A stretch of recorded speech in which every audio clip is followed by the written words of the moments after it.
নমস্কার বন্ধুরা, জ্ঞানামৃত মোটিভেশনাল চ্যানেলে আপনাদের সকলকে স্বাগত। শ্রী শ্রী মা শারদা ও শ্রী শ্রী ঠাকুর রামকৃষ্ণদেবের শ্রীচরণে শতকোটি প্রণাম জানিয়ে আজ আরও একটি নতুন ভিডিও নিয়ে আপনাদের সামনে হাজির হয়েছি। ভিডিওটি ভালো লাগলে সকলকে শেয়ার করবেন ও লাইক কমেন্ট করে আমাদের পাশে থাকবেন। বন্ধুরা, আমরা প্রায় প্রত্যেকেই কম বেশি পূজা অর্চনা, ধ্যান জপ এসব করে থাকি। সকাল সকাল স্নান টান সেরে ঠাকুর ঘর পরিষ্কার করে ফুল তুলে নিয়ে এসে আমরা প্রভু শ্রীচরণে নিবেদন করি। এই পুজোর খুব গুরুত্বপূর্ণ একটা অংশ হলো প্রভুকে ভোগ নিবেদন করা।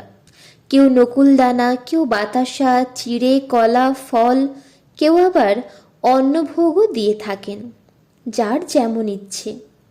তবে এই যে আমরা প্রভুকে এত যত্ন করে সাজিয়ে গুছিয়ে ভোগ নিবেদন করি, প্রভু কি সত্যিই তা গ্রহণ করেন?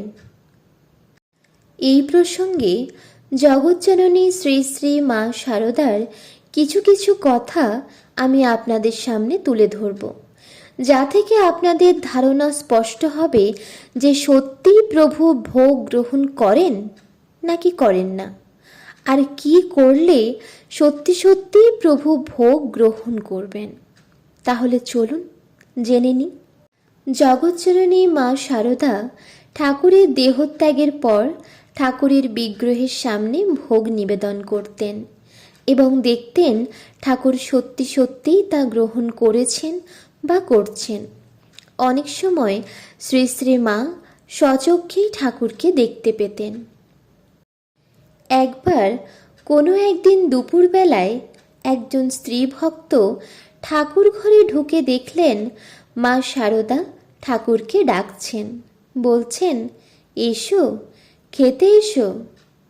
আবার ছোট্ট গোপাল বিগ্রহের কাছে গিয়ে মা বলছেন, চলো গোপাল, খেয়ে নেবে চলো। হঠাৎ ওই স্ত্রী ভক্তটিকে ঠাকুর ঘরে দেখে মা হেসে বললেন, এই আর কি, সকলকে খেতে ডেকে নিয়ে যাচ্ছি। এই কথা বলে করুণাময়ী মা শারদা ভোগের ঘরের দিকে চলে গেলেন। মায়ের ভাব দেখে ওই স্ত্রী ভক্তটি অনুভব করল যেন সব ঠাকুরেরা মায়ের পেছনে পেছনে যাচ্ছেন।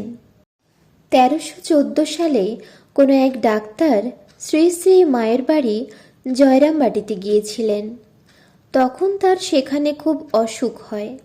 সেই সময় শ্রী শ্রী মা ডাক্তারবাবুকে একটু খিচুড়ি খেতে দিয়ে বললেন, খিচুড়িটা খেলে তোমার কোনো অপকার হবে না, এই খিচুড়ি স্বয়ং ঠাকুর খেয়েছেন। মায়ের মুখে এমন কথা শুনে ডাক্তারবাবু মাকে প্রশ্ন করলেন, মা, ঠাকুরকে কি দেখতে পাওয়া যায়? মা হেসে বললেন, হ্যাঁ, আজকাল তো মাঝে মাঝেই ঠাকুর এসে খিচুড়ি আর ছানা খেতে চান। আবার একদিন মাকে একজন বললেন, ভোগ তো নিবেদন করি, কিন্তু ঠাকুর তা গ্রহণ করেন কি না তা কিছুই বুঝতে পারি না।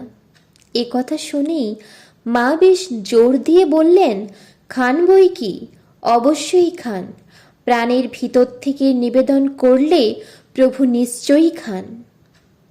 মা আরও বললেন, গোপালকেও খাওয়ার জন্য অন্তর থেকে ডাকলে নূপুর পায়ে গোপাল ঝুমঝুম শব্দে এসে আবদার করে খায়। অনেকের বাড়িতেই গোপাল আছে। আপনারা কে কে গোপালকে আদর করে খেতে ডাকেন অবশ্যই আমাকে কমেন্টে জানাবেন। বন্ধুরা, এই ছোট ছোট ঘটনাগুলির মধ্যে দিয়ে আমরা বুঝতে পারলাম যে ঈশ্বর ভোগ গ্রহণ করেন যদি অন্তরের টান, হৃদয়ের ভালোবাসা, আন্তরিকতা ও শুদ্ধ ভক্তি মিশিয়ে আন্তরিকতার সাথে আমরা প্রভুকে ভোগ নিবেদন করতে পারি, তাহলে অবশ্যই প্রভু তা গ্রহণ করবেন। হয়তো আমরা অনেক সময় তা প্রত্যক্ষ করতে পারি না, হয়তো আমাদের মধ্যেই শুদ্ধ ভক্তির অভাব, আন্তরিকতার অভাব, বিশ্বাসের অভাব। দয়াময়ী মা বলছেন, অন্তরের ব্যাকুলতা, শুদ্ধ ভক্তি ও বিশ্বাসের সাথে তাকে ডাকলে তিনি নিশ্চয়ই সাড়া দেবেন। শুদ্ধ ভক্তি ও বিশ্বাসের সাথে তাকে ডাকতে হয়। মা যেমন তার সন্তানকে ডাকে, অন্তর থেকে ভালোবাসা মিশিয়ে তাকে ডাকলে তিনি নিশ্চয়ই তা গ্রহণ করবেন।